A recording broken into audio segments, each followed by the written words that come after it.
এরপরে এনে দিলাম একটা গান, ওই যে ছোটো গুলিওয়ালা পিস্তলওয়ালা গান, ওইটা লোড করে গুলি করলে গুলি লাগে। তাই আমি ভাবছি ছোটো মানুষ তো লোড আর করতে পারবে না, এনে দিলাম। একদিন দেখলাম আমি লুঙ্গি পরে দাঁড়ায় আছি, আমার ছেলে আমার দিকে গুলি দিয়ে তাকায় আছে। ওর হাতের নিশানা আমার স্পর্শকাতর জায়গায়। আমি তো জানি লোড করে নাই, মারে দে। ও মেরে দিল। আমি ওয়াও করে কইলাম, তোর বাবারে কি আর বাবা হতে দিবি না? পাশ থেকে আমার বউ বলতেছে, ছেলে হোক মেয়ে হোক দুটি সন্তানই যথেষ্ট।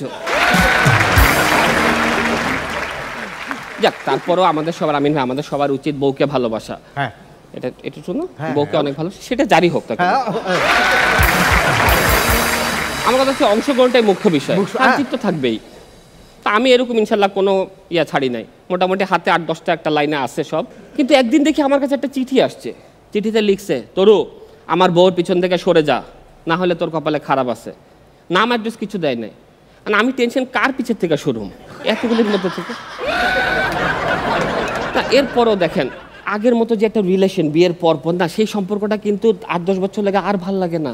এদিকে অফিসের প্রেশার, এদিকে বাসায় ট্যাবলেট ক্যাসেল কে করতে থাকে।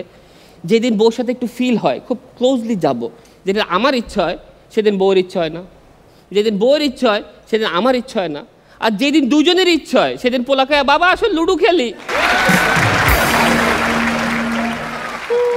কিন্তু শর্ত হচ্ছে আমার গুটি কাটতে পারবা না। আমাকে বাবারে তুই ঘুমা, তারপর দেখ কার গুলিটা আমি কাটে।